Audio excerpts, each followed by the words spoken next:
नमस्कार साथियों, आप देख रहे हैं यूपी मीडिया। आइए जानते हैं उत्तर प्रदेश की दिन भर की ताजा और बड़ी खबरें। आज की पहली खबर, यूपी के 18 जिलों में बारिश का अलर्ट। तो यूपी में बेमौसम बारिश कहर बनकर टूटी है। किसानों की हजारों एकड़ फसलें बर्बाद हो चुकी हैं। आज भी 18 जिलों में बारिश का अलर्ट जारी है। पूर्वांचल के कई जिलों में बादल छाए हुए हैं। 10 से 20 किलोमीटर की स्पीड से हवाएं चल रही हैं। मौसम विभाग के मुताबिक आज से प्रदेश में तूफान मोंथा का असर कम होना शुरू हो जाएगा। धूप खिलने से अगले 3 दिनों में प्रदेश के ज्यादातर इलाकों में दिन का तापमान 5 से 7 डिग्री सेल्सियस तक बढ़ने की संभावना है। यूपी पुलिस की परीक्षा में जूते उतरवाए यूपी पुलिस की कंप्यूटर ऑपरेटर। भर्ती परीक्षा शनिवार सुबह से शुरू हो गई। सभी परीक्षा केंद्रों पर सख्त सुरक्षा इंतजाम किए गए हैं। सीसीटीवी कैमरों से हर अभ्यर्थी की गतिविधि पर नजर रखी जा रही है। परीक्षा में प्रवेश से पहले उम्मीदवारों की कड़ी चेकिंग की गई। आंखों की रेटिना स्कैन, एडमिट कार्ड मिलान और बायोमेट्रिक वेरिफिकेशन के बाद ही एंट्री दी गई। कानपुर और बरेली में अभ्यर्थियों के जूते उतरवाए गए। गोरखपुर में रूमाल चेक किए गए, जबकि मेरठ में कलावा कटवाया गया और बेल्ट भी उतरवाए गए। यह परीक्षा 10 जिलों के 244 केंद्रों पर आयोजित की जा रही है। दुधवा में पर्यटन सत्र, आज से पहले दिन सैलानियों को तोहफा। लखीमपुर खीरी का दुधवा नेशनल पार्क सैलानियों के स्वागत के लिए तैयार है। इस बार 14 दिन पहले पर्यटन सत्र 1 नवंबर से शुरू हो रहा है। शनिवार को प्रदेश के वन मंत्री डॉक्टर अरुण कुमार सक्सेना, स्थानीय विधायक रोमी साहनी व वन विभाग और दुधवा के उच्च अधिकारी पूजन के साथ इसका विधिवत शुभारंभ करेंगे। इसके बाद सैलानियों को पहली जंगल सफारी निःशुल्क कराई जाएगी। दुधवा टाइगर रिजर्व के FD डॉक्टर H राजमोहन व DD जगदीश R ने शुक्रवार को बताया कि दुधवा में शुरुआती दिनों के लिए कई सैलानियों ने हट की बुकिंग एडवांस में करा ली है। अगले 7 महीनों तक बुकिंग जारी रहेगी। अगले वर्ष प्रदेश को मिलेंगे 1200 से अधिक PCS अधिकारी। आगामी वर्ष 2026 में प्रदेश को 1200 से अधिक PCS अधिकारी मिल जाएंगे। PCS 2024 के 947 पदों पर भर्ती की प्रक्रिया चल रही है, जिसकी मुख्य परीक्षा का परिणाम नवंबर के आखिरी या दिसंबर के पहले पखवाड़ा में आने की उम्मीद है। वहीं PCS 2025 प्रारंभिक परीक्षा का परिणाम भी नवंबर में संभावित है। 200 पदों पर भर्ती की चयन प्रक्रिया चल रही है। आयोग के सूत्र के मुताबिक यह पद बढ़कर 250 से अधिक हो सकते हैं। इन दोनों भर्तियों को मिलाकर वर्ष 2026 में प्रदेश को 1200 से अधिक PCS अफसर मिलने की उम्मीद है। लखनऊ में मायावती की बड़ी बैठक, 250 पदाधिकारी जुटे। यूपी में मायावती की ताबड़तोड़ बैठकों का दौर जारी है। बसपा सुप्रीमो ने शनिवार को पिछड़ा वर्ग भाईचारा संगठन की अहम बैठक की। इसमें पिछड़ा वर्ग समाज को जोड़ने की रणनीति तय की गई। करीब 1 घंटे चली बैठक में लगभग 250 पदाधिकारी पहुंचे। बामसेफ के 75 जिला पदाधिकारी, OBC के मंडल और जिला कोऑर्डिनेटर भी बैठक में मौजूद थे। चौबारी मेले में लग गए झूले, सज गईं दुकानें। बरेली में गंगा दशहरा पर चौबारी मेला अनूठे अंदाज में नजर आएगा। मेले पर न सिर्फ भगवा छटा बिखरी दिखाई देगी, बल्कि मेले पर शताब्दी वर्ष का रंग भी चढ़ा दिखाई देगा। इस बार घाट नए स्वरूप में दिखेगा। मेले में 500 दुकानें सज रही हैं। इस बार चौबारी मेला 100 वर्ष पूर्ण कर रहा है, लिहाजा इसे यादगार बनाने की तैयारी चल रही। पूरे मेले को भगवा झंडी और दुकानों की सजावट भी भगवा रंग के कपड़ों से की जा रही है। इसमें मेले के एक तरफ कार्निवाल का स्वरूप देने की भी कोशिश हो रही है। बरेली में 3 से 5 नवंबर तक रूट डायवर्जन। बरेली में कार्तिक पूर्णिमा पर रामगंगा के चौबारी घाट पर लगने वाले मेले के मद्देनजर पुलिस ने डायवर्जन प्लान जारी किया है। इस दौरान बदायूं की ओर जाने और उधर से आने वाले भारी वाहन व रोडवेज बसें प्रभावित होंगी। SP ट्रैफिक अकमल खान ने बताया कि 3 नवंबर को सुबह 8 से 5 नवंबर को रात 10 बजे तक भारी वाहनों को डायवर्ट किया गया है। जाम से निपटने के लिए पार्किंग की व्यवस्था भी की जा रही है। वीडियो निकला, फर्जी जन्म मृत्यु प्रमाण पत्र बनाने के गिरोह का सरगना। हरदोई जिले में STF ने फर्जी जन्म और मृत्यु प्रमाण पत्र बनाने वाले 5 लोगों को गिरफ्तार का गिरोह का खुलासा किया है। आरोपियों में जिले के अहिरौरी ब्लॉक में तैनात ग्राम पंचायत अधिकारी लाल बिहारी पाल भी शामिल है। अब तक की जांच में लाल बिहारी पाल ही गैंग का सरगना बताया जा रहा है। STF का दावा है कि यह लोग अब तक 1,40,000 फर्जी जन्म और 2,500 फर्जी मृत्यु प्रमाण पत्र जारी कर चुके हैं। सीएम योगी बोले संस्कृत तमिल आत्मा। मुख्यमंत्री योगी आदित्यनाथ ने कहा कि दुनिया में सबसे अच्छा इन्वेस्टमेंट डेस्टिनेशन भारत है। भारत में भी यूपी निवेश का सबसे उत्तम गंतव्य है। काशी और तमिलनाडु में भारतीय संस्कृति के सभी तत्व समान रूप से संरक्षित हैं। भारत में संस्कृत भाषा और तमिल साहित्य सबसे प्राचीनतम साहित्य है। समस्त भारतीय भाषाएं और उनके साहित्य सभी को अपने में समाहित करते हैं। समावेशी सांस्कृतिक प्रेरणा का ये स्रोत समाज में सद्भाव और समरसता बनाए हुए हैं। काशी में गंगा से तमिलनाडु की कावेरी नदी तक हमारी साझी परंपरा की याद दिलाती है। बताती हैं कि भाषाएं भले ही अलग हों, भारत की आत्मा एक ही है जो शाश्वत, समावेशी और अटूट है। बरेली में जेई वायरस का खतरा, बच्चा लकवाग्रस्त। बरेली के दम खोदा ब्लॉक के इस्लाम नगर और उधरा समेत आसपास के गांवों के निवासियों पर जापानी इंसेफेलाइटिस जेई का खतरा मंडरा रहा है। सितंबर में संक्रमित पाए गए बच्चे की कमर से नीचे का हिस्सा लकवाग्रस्त हो गया है। उसकी मानसिक स्थिति भी ठीक नहीं है। इसके बाद पशुपालन विभाग ने इलाके के सुअरों के सैंपल को IVRI भेजकर जांच कराई। इसमें 90% सुअर संक्रमित मिले। इसके बाद स्वास्थ्य विभाग और पशुपालन विभाग ने इलाके में अलर्ट जारी किया है। अब बादशाह नगर मेट्रो से सीधे रेलवे स्टेशन तक पहुंच सकेंगे यात्री। बादशाह नगर मेट्रो स्टेशन और रेलवे स्टेशन के बीच प्रस्तावित स्काईवॉक को मंजूरी मिल गई है। करीब 6 करोड़ 30 लाख रुपए की लागत से बनने वाला यह स्काईवॉक 1 वर्ष में तैयार हो जाएगा। पूर्वोत्तर रेलवे प्रशासन ने इसका नक्शा मेट्रो प्रशासन को भेज दिया है और जल्द ही निर्माण कार्य शुरू होने की उम्मीद है। भारी पड़ रही पाबंदियां, आगरा के व्यापारियों ने बयां किया दर्द। National chamber of industries and commerce के अध्यक्ष संजय गोयल ने बताया कि 1996 में TTZ बनने के बाद आगरा में engineering component, diesel generator, pumping set, diesel engine, foundry industries पर सीधा प्रभाव पड़ा। इनकी 2000 से अधिक इकाइयां थीं। लाखों लोगों को रोजगार मिलने के साथ ही पूरे देश में उत्पाद बिकते थे। इस क्षेत्र में कोयले के उपयोग के कारण प्रदूषणकारी उद्योग पूरी तरह से पाबंद कर दिए गए।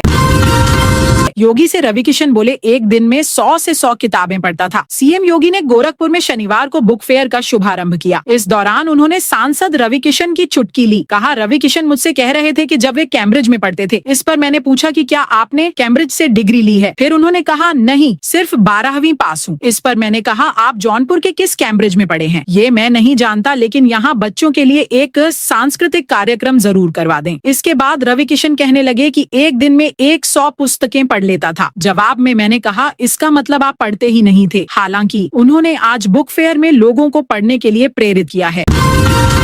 पोस्ट पर एक व्यू के 150 रुपए ठगी का एकदम नया तरीका। साइबर ठग ने HIG संजय प्लेस निवासी अनिल कुमार शर्मा के WhatsApp पर APK फाइल भेजकर उनका मोबाइल हैक कर लिया। इसके बाद खाते से 8 लाख रुपए निकाल लिए। वहीं एक अन्य मामले में पार्ट टाइम जॉब का झांसा देकर 8 लाख रुपए की धोखाधड़ी कर ली गई। अनिल कुमार शर्मा ने पुलिस को बताया कि 25 अक्टूबर को एक व्यक्ति ने कायनल किया। कहा कि वह PNB के कस्टमर केयर से बोल रहा है। उसने WhatsApp पर APK फाइल भेजी। क्लिक करते ही मोबाइल हैक हो गया। इसके बाद 2 खातों से तकरीबन 8 लाख रुपए निकाल लिए। उन्होंने साइबर थाने में केस दर्ज कराया। बांके बिहारी के दर्शन टाइम पर फिर विवाद। बांके बिहारी मंदिर में दर्शन समय में फिर बदलाव की तैयारी है। 3 नवंबर से 45 मिनट पहले ठाकुर जी के कपाट खोले जाएंगे। 8 बजे से शुरू होने वाले दर्शन की खिलाफत मंदिर के सेवायत कर रहे हैं। दूसरी तरफ बांके बिहारी के तहखाने में कोई खास खजाना कमेटी को नहीं मिला है। ऐसे में 12 बैंकों में जमा 350 करोड़ रुपए का पूरा ब्यौरा बैंकों से मांग लिया गया है। तैयारी है कि हर दिन मंदिर में आने वाले फंड की लिस्टिंग की जाए। ये रुपया कैसे खर्च किया जा रहा है, इसका ब्यौरा भी तैयार हो। हर महीने की 30 तारीख को इसका ऑडिटेड किया जाएगा।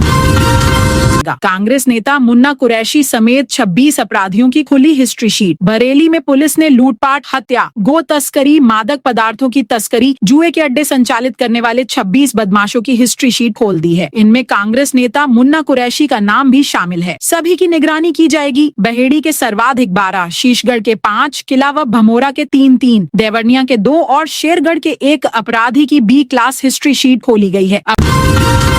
खतौनी में गाटावार होगा अंश निर्धारण। राजस्व परिषद ने खतौनी में अंश निर्धारण के लिए नई व्यवस्था लागू की है। अंश निर्धारण के लिए पहले ग्रामवार व्यवस्था लागू थी, लेकिन इसके चलते वरासत दर्ज करने का काम रुक जाता था। इसीलिए अब गाटावार अंश निर्धारण की व्यवस्था लागू की गई है। राजस्व परिषद की आयुक्त एवं सचिव कंचन वर्मा ने इस संबंध में विस्तृत निर्देश जिलाधिकारियों को भेज दिए हैं। यहाँ बता दें कि एक गाटा संख्या में कई खातेदार हो सकते हैं, जिनके अंश का निर्धारण किए जाने का प्रावधान है।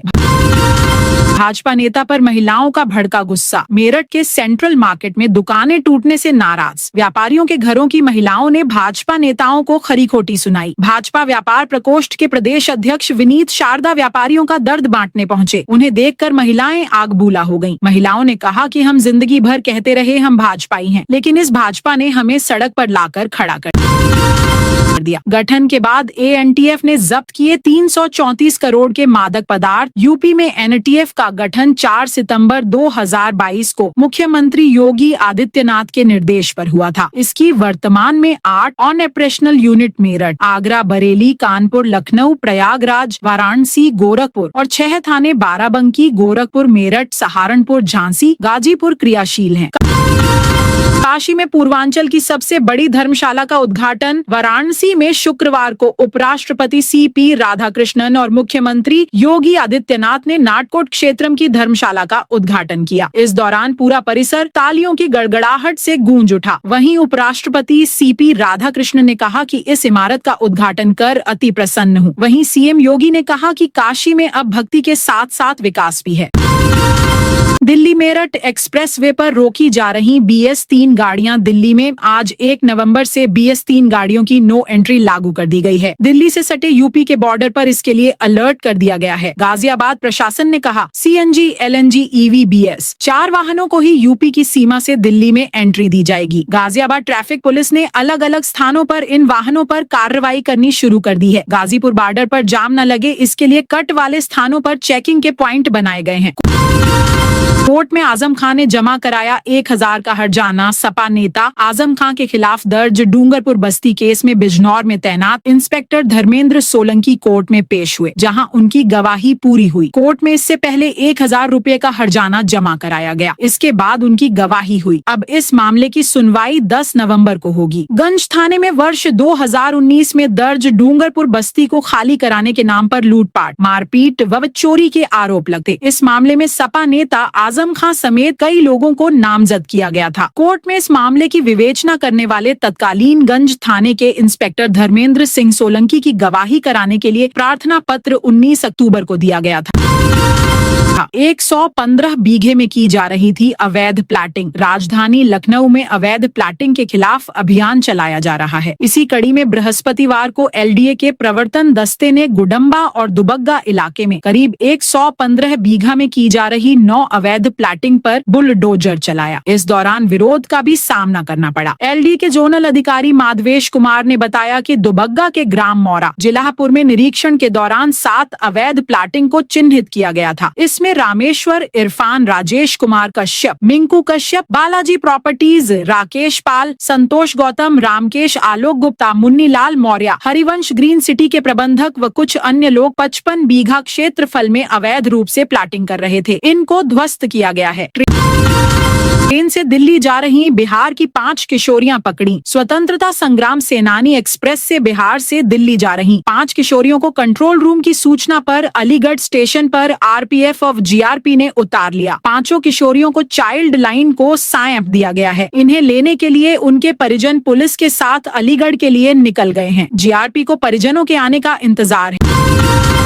अवध आसाम एक्सप्रेस में महिला यात्री को उठी प्रसव पीड़ा। अवध आसाम एक्सप्रेस में सफर कर रही महिला यात्री को प्रसव पीड़ा उठी। ट्रेन के चारबाग स्टेशन पहुंचने पर महिला ने जुड़वा बच्चों को जन्म दिया। सूचना मिलने पर स्टेशन पर पहले से ही चिकित्सीय टीम मौजूद रही। त्योहारी सीजन के बीच चारबाग स्टेशन पर बृहस्पतिवार को चारबाग स्टेशन जुड़वा बच्चों की किलकारियों से गूंज उठा। गाड़ी संख्या 15,910 अवध आसाम एक्सप्रेस में लालगढ़ से समस्तीपुर के लिए महिला यात्री हीरा देवी यात्रा कर रही थीं। बीच सफर उन्हें अचानक प्रसव पीड़ा शुरू हो गई।